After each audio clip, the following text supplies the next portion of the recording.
We present the case of a totally endoscopic atrial septal defect closure and tricuspid valve repair.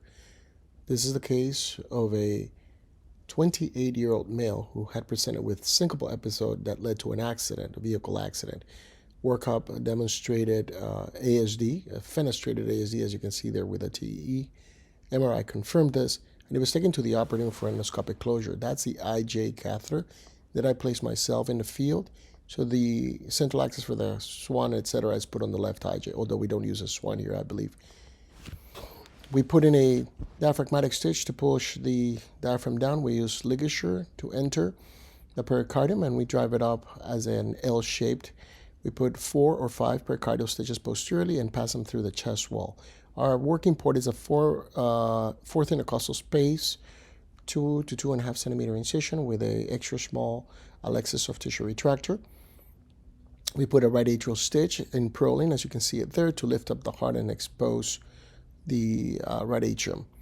We will also place an anterior pericardial stitch and put a 5 millimeter trocar in the fourth intercostal space and pass all these things through it so that we don't have to traffic through the chest wall. This has really helped us minimize the bleeding from the chest wall anteriorly. We're going to pass cable tapes. This is a specialty made Wexler instrument, is the Satinsky clamp to pass endoscopically. And we use IV tubing for cable tapes. We separate the aorta from the PA. And we will also create a little window for the SVC clamp. This is also another specialty made instrument by Wexler, which is a right angle, endo right angle. It is important to mention them by manufacturer because these are only made by this company. We find them very useful to perform these maneuvers. Again, cable tapes, cross clamp, and integrate the lenocardioplagia.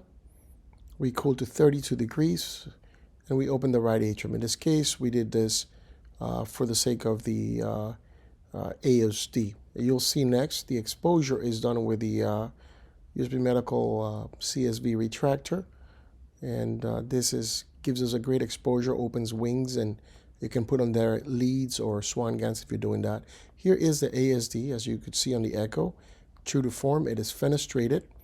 The plan here, it will be to perform a bovine pericardial patching. We're going to use our usual technique, which is applying 4 cardinal stitches and then parachuting down the patch. We use a sizer for tricuspid to measure the size. And then we will again put 4 cardinal stitches with 2-O-ethibond with SH2 needles, and then we'll parachute down the patch.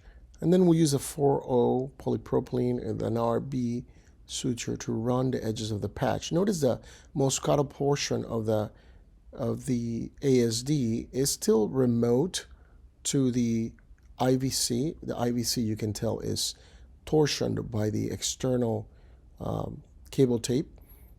You can see the twisting of the cable tape on the soft tissue of the atrium.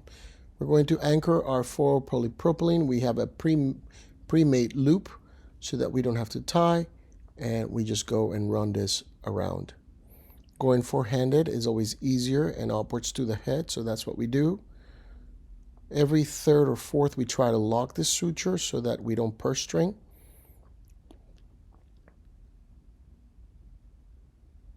And although right now it's not visible, the upper portion or more cephalate portion of the ASD, it will be visible by just moving the camera in a little bit. We change directions to a four-handed inside of the patch to the atrium. And once we're really close to finishing, we will remove the suction, the pump sucker suction, to finalize the repair.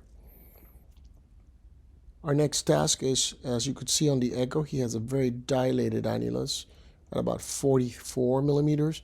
So with that in mind, given his young age, I wanted to give him the possibility of not developing severe TR in the future. So for this, we're planning on doing a tricuspid valve annuloplasty. And that's the final patch repair. You can see the dilated annulus here. We're placing our annular stitches. The coronary sinus is opposite to that stitch. You can see it there. Again, we're doing this arrested for the sake of simplicity and not having too much blood in our face. And the time for cross clamp with the patching was only about 25 minutes. So we have good protection here. We're going to continue to apply our sutures.